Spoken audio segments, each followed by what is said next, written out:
Welcome to Founders Future, a podcast powered by Closers.io, where we dive into the journeys of innovative entrepreneurs and explore the road ahead for them and their companies. I'm your host, Michelle Saeed, and in each episode, we uncover the stories behind impactful ventures, the challenges faced along the way, and the strategies driving their future growth.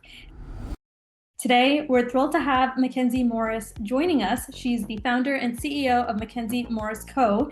and a serial entrepreneur and scaling expert who's helped countless coaches, consultants, and service-based businesses hit seven figures through a systems-first approach to growth. Featured in multiple publications, she's transforming how entrepreneurs scale without burnout.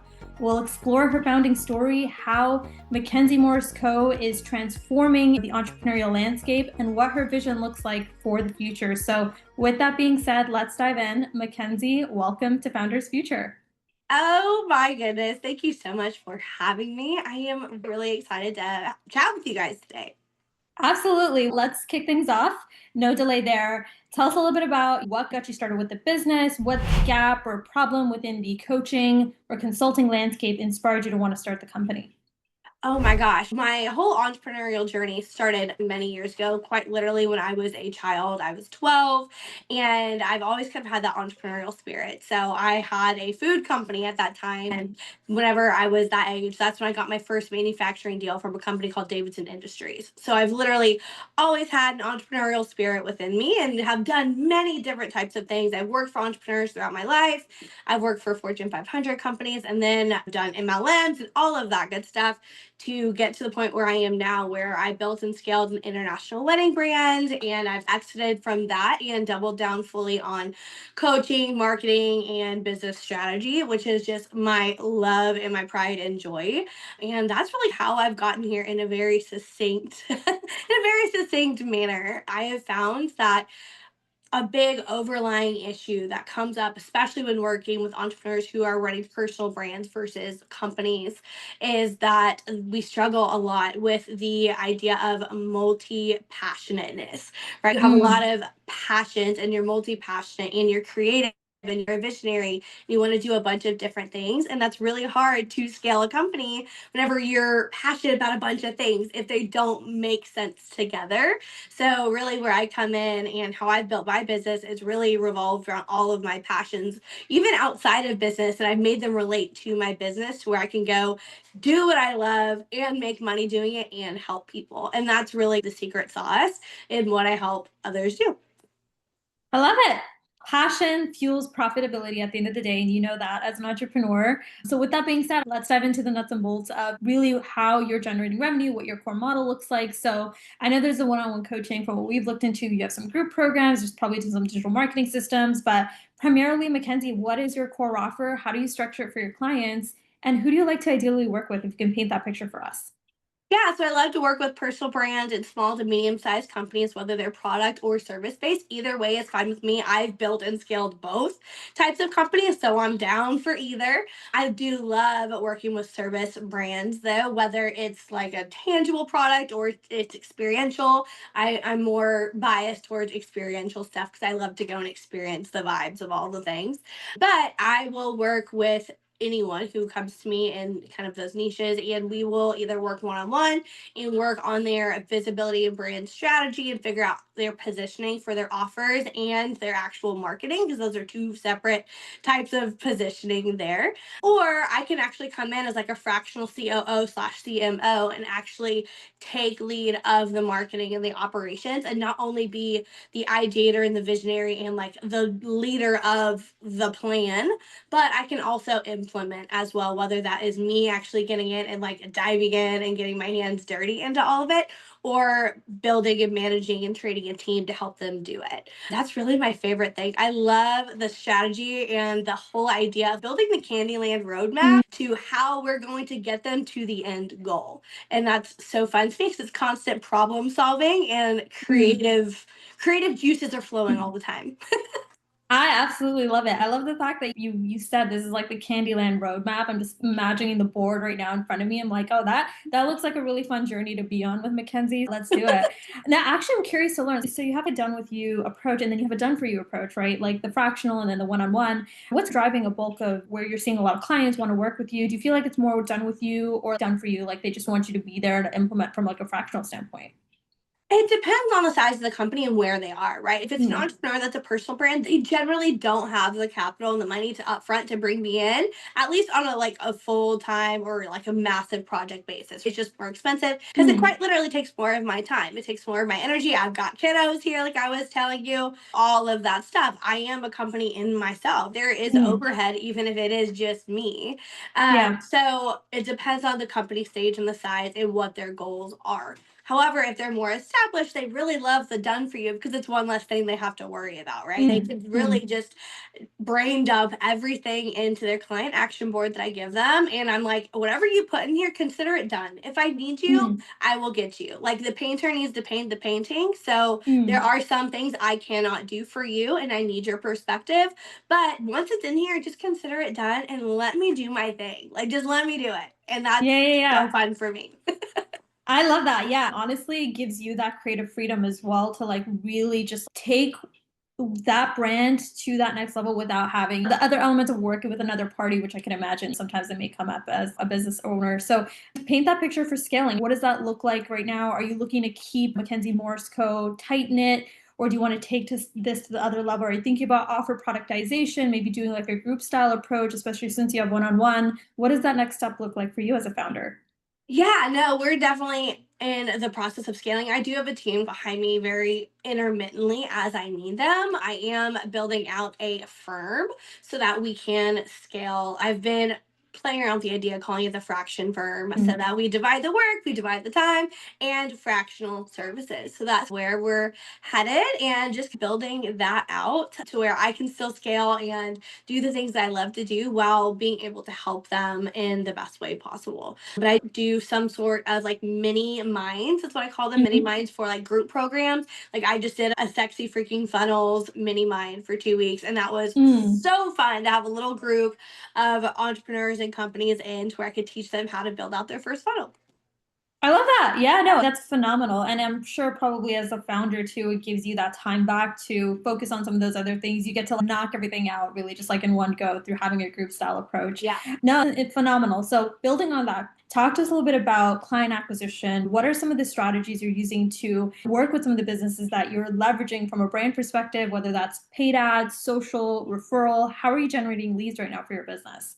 Yeah, a lot of my leads are referral based, word of mouth. That is always number one, going to be the best form of marketing if you can get in there.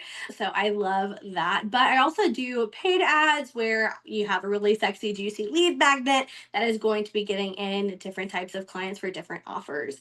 And this is something that really like puts a stop to a lot of people because they think you can only have one type of lead magnet or they only double down on one because it seems like so much work. And it is until you learn how to do the whole entire process. You figure out what the actual system is after that. So I love having a bunch of different lead magnets targeting personal brands and then product based businesses and then service based businesses. And then if I'm looking for a more corporate type of client, I'll go through LinkedIn and you can even conversate. You can even have conversations with them and apply for their roles, even if they say the full time, and then have a conversation and get on a contract basis. So there's a lot of different ways you can do that. And I firmly believe all of it comes down to if you don't ask, the answer is always no. So Yeah. put out the ad, put out the lead magnet, see if someone's interested in it, see if they're open to talking about having a contract offer, because then they're going to save money on employee benefit and training and all of that stuff. Let me just get in there. I cover my own insurance, I cover my own training, and whatever. You just pay me my fee. So it's Yeah, yeah, yeah. so there's a lot of different ways that you can get clients. You just got to be a little bit creative about it.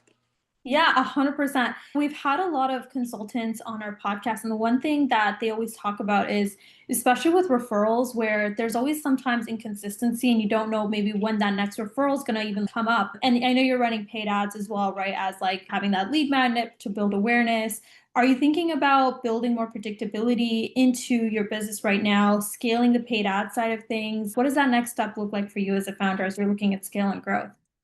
Yeah, you are so right. It is very unpredictable and it is highly stressful. And a lot of founders, especially those who are newer in their building, they're generally shoved this whole idea that you need to leave your 9 to 5, you need to double down and do all of this stuff. Yes, you can do that, but that's also an extreme amount of stress. And I Yeah. would just challenge people to think about the perspective of, okay, why don't you keep your 9 to 5 and use that to fund the dream, right? And relieve some of that stress. But outside of that, to answer your question, yes, I am definitely looking to scale and add in some more predictability. And that's where the paid ads come in. I do a lot of podcast guesting and interviews, and I interview other people and they interview me. And then that's networking and do all of that. So I work really hard, pretty much nonstop, on just those connection builders, because that's really where a lot of the leads are going to come from. And then really just being unafraid to be seen in your most rawest form. And even when things are slow, still showing up. You don't have to pretend like everything is glamorous, like you're making a gajillion dollars every single month. Like, you don't need to lie about it, but just still continue to show up. Don't quit showing up when things are slow, because then people think you're out of business, especially if you're a personal brand and people know you're building. If you just stop, they think you gave up. And then you're going to lose all the momentum that you have. So that would be something that I would say to keep going. I love that you mentioned that, because so many people start out and then they get discouraged so fast because they just got like one no, and then they don't ask and they're scared to put something up online. So that's super valuable, like what you just mentioned there. I'm sure like our listeners tuning in, they're so like probably like now their mind has shifted hearing Mackenzie say that. No, get out there, do it. I'm all inspired just listening to you right now. Yeah, on the sales side of things, walk us through how, you're converting some of those leads that do come in into actual clients. Are you doing the sales yourself? Is it just like you? Do you have a sales team in place handling certain components? What does all of that look like? So it is all me and systems. So my whole brand is all rooted around being creative, being authentic, and people come to me for my energy and the speed at which I get shit done. Like, that is truly why people come to me. So the process is they either go to my website, or usually they'll comment on a post where I'm like, comment scale, and I'll send you a message or whatever, and then we'll get into some sort of conversation. I will always send a voice message instead of a text, so that people can immediately get to know my personality and my tonality and get to feel that energy right off the freaking bat. So just doing that will immediately increase your sales. I've tested it over years in my wedding business and product-based businesses and service-based businesses. That will set you apart no matter what. So I will do that, and then I will lead them to like a 20-minute vibe call, so we can just hop on and see if we're a good fit. But usually prior to that, in the message that I'll send, I'll just find out who they are, what they do, why they think I can help them, and what they're hoping to maybe get out of the call. So then I can come onto the call, and it's really super tactical. I'm not a small talk person, like, at all. I want to get down to nuts and bolts. I want to have the deep conversations. So we really just get right into it. And then from there, I will send over an agreement. Then everything else is automated from there, with email sequences and all of that stuff, until we're actually working in contract. Amazing. I love the fact that you said that, like, really a vibe call. And where did you get that inspiration from? I'm curious. Oh, hi. Okay, baby, have fun. I got the idea from a vibe call, because so many of the coaches and consultants and people just in my network, they all have discovery calls or clarity calls or whatever. And like, we can do that at any point. Like, we can talk all about that, but truly, if we don't vibe at all, it is not going to work. And I have learned my lesson when I booked entirely in DMs and I didn't have a call with somebody. And I got into a 6-month agreement. It was actually a year-long agreement. And we got into 6 months into it. And we were both like, this is so stressful. We were trying so hard to be respectful and to work well together and to power through it. But my God, the tension and the stress that existed because we hadn't had that first conversation really led to problems. And I ended up dissolving the contract. I was like, you know what? This isn't working for either of us. I'm going to give you your money back. This isn't a fit. Yeah. And that's how it went. I love it. Girl, how are you balancing things right now in the day-to-day, doing the sales, doing the marketing? How are you juggling everything?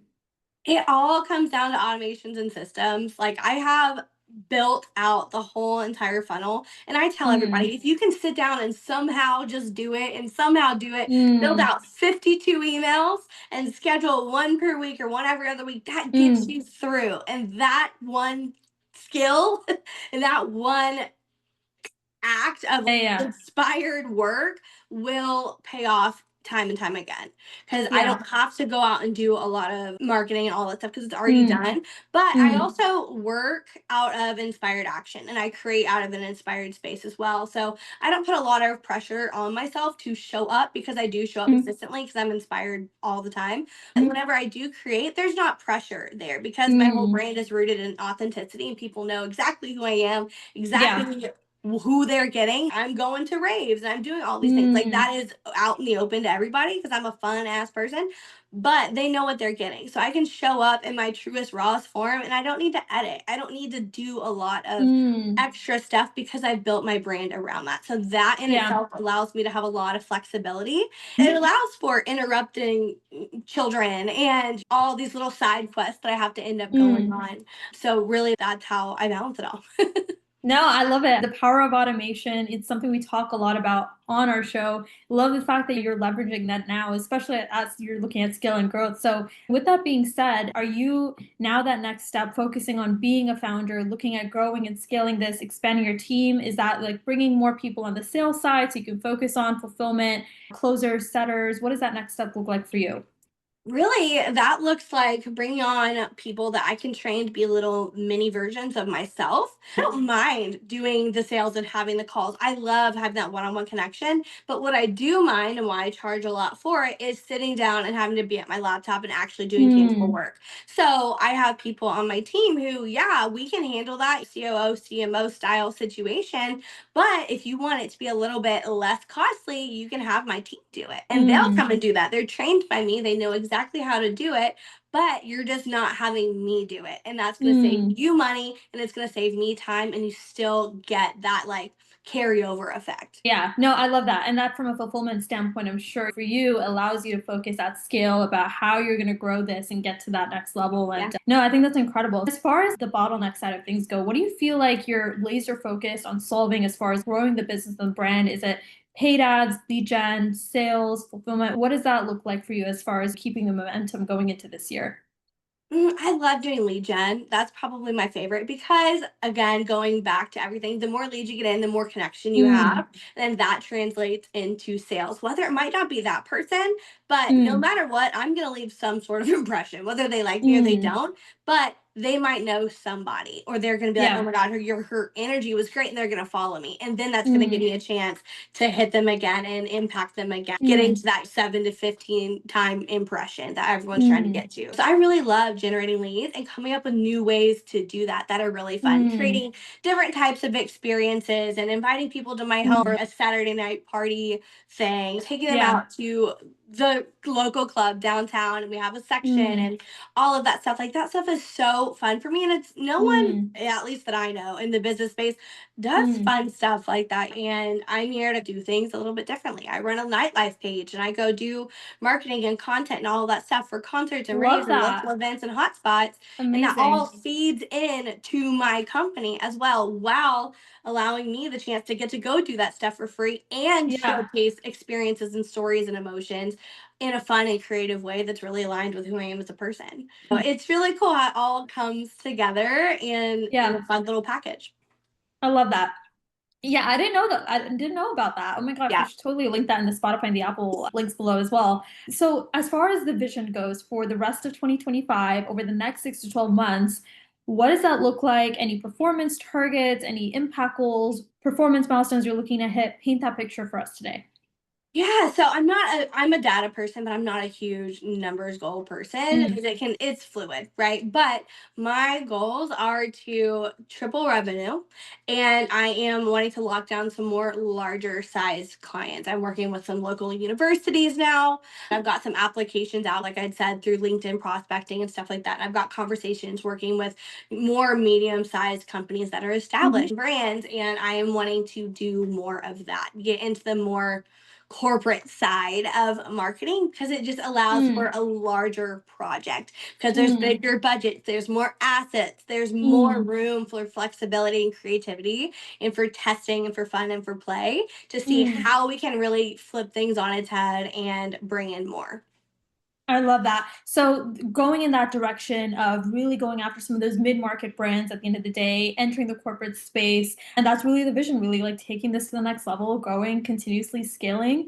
And as far as like the bottleneck goes, what do you feel is the biggest bottleneck that you're facing as a founder to maybe getting into some of those corporate spaces, going after some of those clients right now? What does that look like for you as a founder?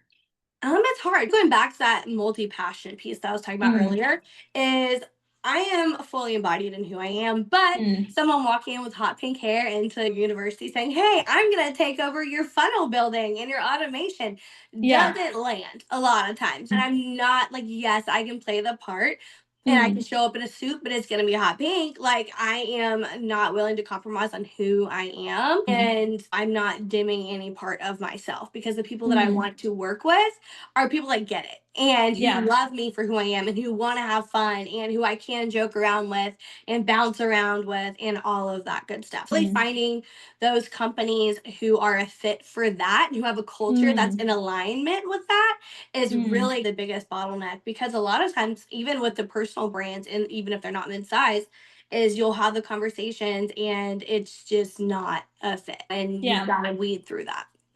Yeah, yeah. So really from what it sounds like, targeting sort of your ideal client profile at the end of the day, your ICP, making sure that you're having conversations with those right fits without having to like spend time filtering so many people in that process. I have a fun question. If you had a genie in the room, you snap your fingers and all of a sudden there's all these unlimited resources, what would you implement immediately to accelerate the growth of Mackenzie Morris Code today? That's a good question.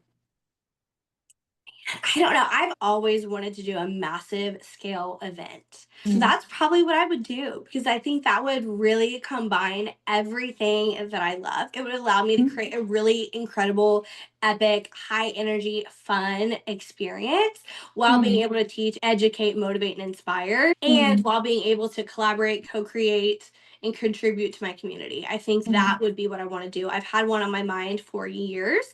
I just don't have the capital at the moment, and that's okay because I don't want Mm. to compromise. I don't like Yeah, yeah, compromise. yeah. No one wants to buy a new car and it's not exactly what they want. Yeah. I'm willing to hold out and wait to do things as big and bold and bad as I want to and not sacrifice the quality. So I think that's what I would do. Mm.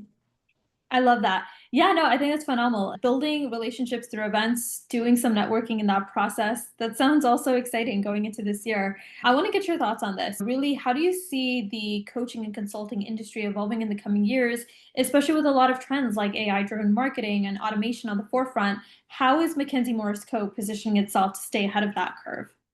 Yeah, it's hard. Again, being rooted in authenticity and honesty and truth, I think is very key and being really vulnerable about the ups and the downs. That's one thing that I've Mm. always done throughout my entire entrepreneurial career, especially Mm. when growing and scaling my wedding brand. There was a point where I got to like the mountaintop and I had Mm. manufactured my own products and I'd scaled internationally and I've been in 47 retailers and all of these things. And I did this big, massive custom product launch and sold zero, literally sold zero. And that was Mm. a humbling moment, let me tell you.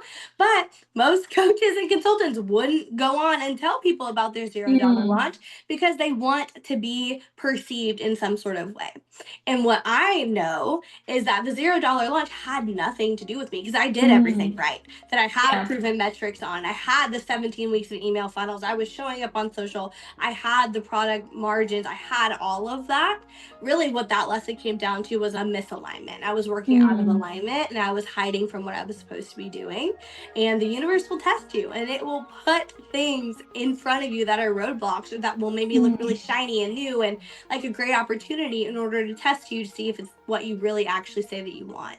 So that's really a big thing is being really super honest about it. And now in the coaching industry, there is so much misguided information and Yeah. fluffy posts and highlight reels that are being shown in order to prove that credibility. But what I've Mm. learned is that in order to be credible, you don't have to be making a gajillion dollars. Yes, obviously that Mm. helps. And yes, keep making a gazillion dollars, but is showing your lived experience and proving that you've learned the concept and you can actually provide value and help them solve Mm. their problems because you've lived it, not just because of the revenue goals, right? Just because you're making a lot of money doesn't mean that you're ethical, doesn't mean you're a great person, it doesn't mean you're a great fit, right? There's all these Yeah. other things that need to be considered. And there's a lot of coaches in the space who will say, I've made $30 million and I did it without paid ads when you've seen their paid ads and you know they've done that, right? And Through paid even if ads, they yeah. pivoted into that, that's okay. But you need to make a statement saying we scaled at the very beginning without ads, and now we've been able to amplify that with paid ads, right? Leaving out pieces of information that is making the coaching industry seem very icky and gross. And it's really hard to invest in single people, especially because anyone and everyone can just choose to become a coach. Why are you doing that? What is your actual training? What is your experience? And are you certified? There's a lot of things to consider in the coaching space. And these are the hurdles that are coming up. Yeah, 100%. And that's the biggest thing that we also hear from other founders, where we worked with so many coaches and consultants, and oftentimes there's a lot of gatekeeping around what are going to be some of those strategies from an acquisition standpoint to scale and grow. And while paid ads is a very effective way to grow, we've worked with so many that have gone to 7, 8, 9 figures even just through having a paid ad system. Oftentimes, the first is going to be building that top of funnel awareness in your market and relying a little bit on organic or doing some of that cold outreach to build that credibility within your TAM, right, to begin with. Yeah, no, I love the fact that you mentioned that, because there's so many misconceptions out there, and shiny object syndrome, right, and smoke screens, and having to navigate that. And unfortunately, that's just the case. Yeah, before we do wrap up, any last words for our listeners tuning in, the entrepreneurs, founders looking to follow in your footsteps and grow their own agency? What would you give them as far as a last piece of advice goes? Always be yourself and be inspired so that you can inspire others, and be empowered so that you can empower others. If you have those things, everything will come. And then it all comes down to staying power. Like when I say do not quit, I have been doing this for 15 years. And if you look at Samsung and Razer and Motorola and a bunch of companies that have grown to be massive tech giants and leaders in their industries, some of them started out as noodle companies. Like that has nothing to do with technology, but they stayed. They kept the name. They built awareness. People knew the name, and then they built and grew and evolved over time. And as personal brands, especially, you will always be evolving, right? People say entrepreneurship is a masterclass in personal development and growth, and it absolutely freaking is. Because you're always going to be growing and evolving, and things are going to be aligned, and they're not going to be aligned, and all of those things. So whenever you are building your offers, you've got to be so sure with who you are and what it is you actually love. Because no matter what the offer is, as long as it's rooted in those core values of who you are and what you actually love and value, then it'll all be cohesive and it'll make sense. And then you can pivot left and right and up and down all you want, because it's all aligned, right? If I went and hosted some sort of business retreat, we're going to show up in our best black suit and we're going to sit in like a room that was white and do nothing, like people be like, what is this? What happened to her? Because that's not the vibe. Where is the DJ? Yeah. So it's really staying true to who you are and having that staying power even through the pivots, and be honest about the pivots. Bring people on the journey, because it's really those down moments where you're like, man, this shit is hard, y'all. I want to quit, but I'm not going to quit. I'm going to keep going. That's when people are going to rally around you and say, no, don't stop. Keep going. You're inspiring me. I've loved watching your journey. I've loved watching you build the wedding company and build the food brand and work with all these other companies. They're watching. They are watching, even if they're not engaging, if they're not liking, they are watching. I promise. I had this lead magnet that the post, whenever I posted it out there, it got 2 comments, which were both my comments, and got over 100 opt-ins in less than 30 minutes. And from the outside, it would have looked like it failed. Like it was a complete bummer post, but it didn't, right? Just keep going and just stay and don't quit. Yeah, 100%. I love that. That's valuable piece of advice right there. On that note, Mackenzie, thank you so much for joining us today on Founders Future. It was a pleasure having you on the show and really just sharing your story with starting in the wedding industry, now growing your brand here. We're excited to see that success carry through going into 2020. To our listeners, if you enjoyed today's episode, don't forget to subscribe to Founders Future wherever you listen to your favorite podcasts. You can also follow Mackenzie at mackenziemorris.co and on LinkedIn. And of course, her other nightlife page, will tag that as well in the Spotify notes. And if you're looking to scale your own business with world-class sales talent and systems, check out closers.io, where we help entrepreneurs build elite sales and marketing teams and systems. So until then, everyone, keep climbing, and we'll see you all on the next one.